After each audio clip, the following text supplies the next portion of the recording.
So I've been listening to progressive rock, especially the stuff from the 70s, for pretty much my whole life. And, you know, for the most part, it does often feel like I've explored every nook and cranny of it, that whatever's left is probably going to yield diminishing returns.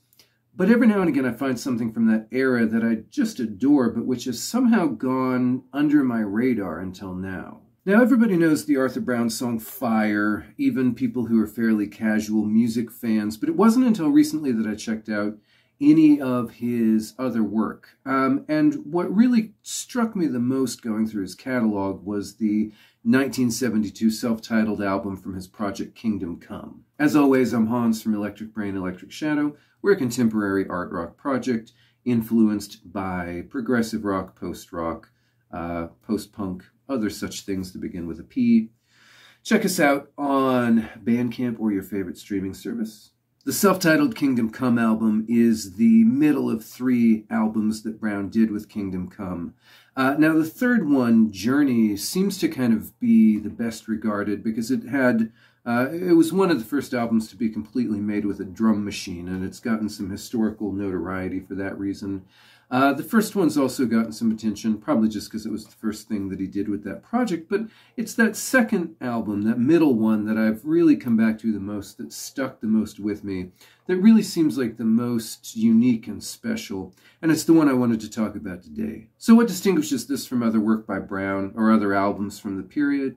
Well, I'd say 2 things. The first is that in its periods of beauty, in the portions where it is beautiful, this really is a lovely and emotive work, maybe the most so of any of the 3 Kingdom Come albums, even though it's only really in a beautiful vein about a third of the time. And when it's not beautiful or goofy, it's a really bizarre collage that's reminiscent a little bit maybe of Frank Zappa at his most unhinged and experimental, or maybe Mr. Bungle's Disco Volante, maybe a little bit the Red Noise album by Bill Nelson, some of the kind of collage and humor effect of that. Drawing on all kinds of things that didn't often appear together on an album from 1972, certainly didn't often get jammed together in such a rapid sequence like they do here. It has all kinds of bits and elements that feel like they should be part of a concept album, but the overall work, it refuses to cohere into any kind of consistent story or idea, right? And the effect of that is it feels much more like a dream, where images and plot lines from one section bleed into another, but in a kind of free associative way that renders them absurd, and where transitions in mood are made randomly and with startling abruptness. Now, lots of albums in 1972 and before were mashing together styles and moods and ideas in ways that hadn't been before, but the intensity of the collage effect here, mixed with the really, really lovely power of the loveliness, is a very singular effect, not something I can think of a lot of direct comparisons for even now. You get a sense of this right away in the opening track, Water. It begins with this jumble of sound that takes nearly 2 minutes to unfold into something that kind of resembles a song. You have studio chatter, jamming, howling wind noises, brief snatches of vocal melody, all of these things fighting constantly for sonic space.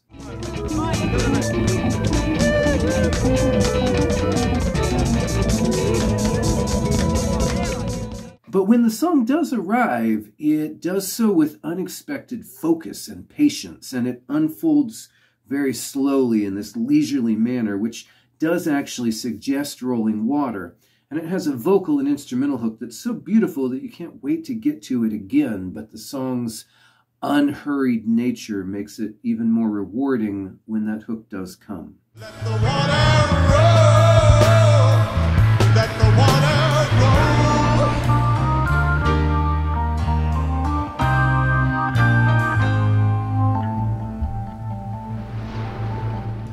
And the beautiful aspect of the album is even better exemplified by the second track, Love is the Spirit That Will Never Die, which is a gorgeous ballad, a really beautiful melody, and it has a lyric that could be quite trite at the mouth of another singer, but is really elevated by the remarkable pathos of Brown's expressive vocal.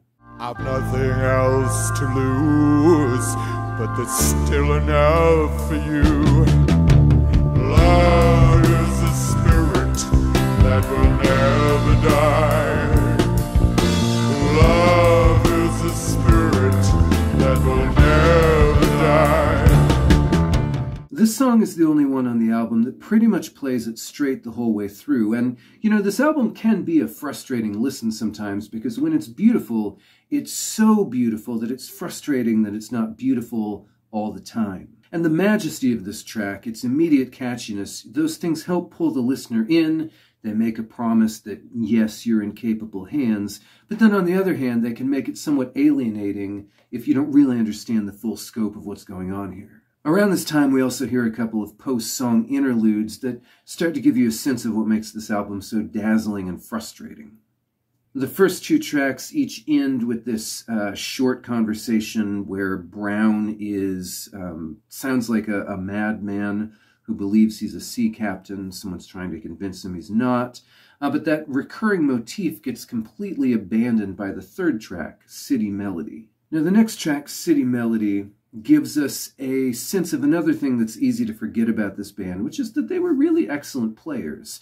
There's a section with some great winding organ and drum lines that's reminiscent of early ELP. With cords flesh sewn across your nose to sift the air from slime.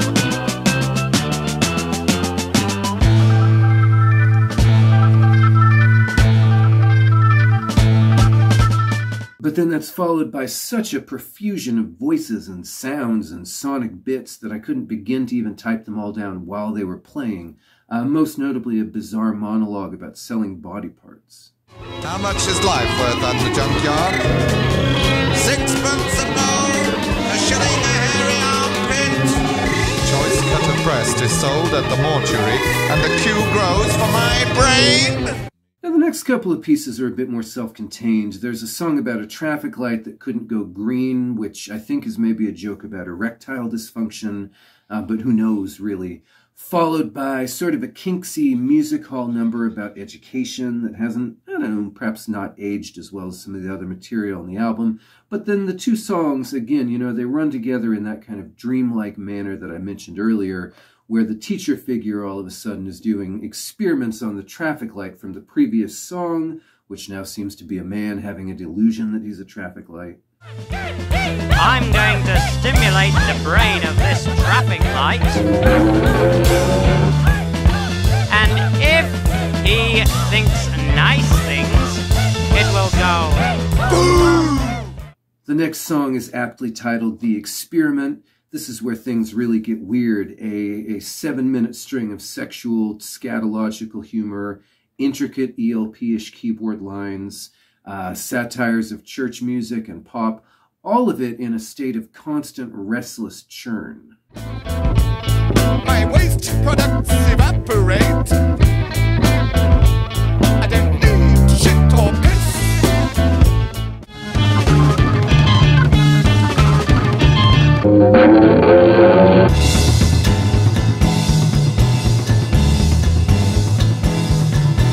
On the eastern side of the western border strip. And as my sphincter was yawning, that's when I'd practice my open bowels.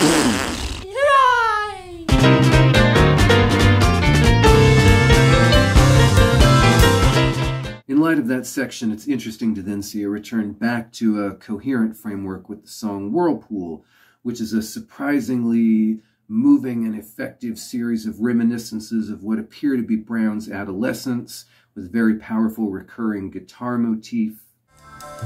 Crystal radio, my own first pad, the lays beneath the landlady's nose, rock concerts in fancy clothes that made me feel so high. And the final song, The Hymn, is a surprisingly straight tribute to a utopian ideal, which brings the album to a fairly focused conclusion after some of the most experimental and collage-y parts. Working for destiny.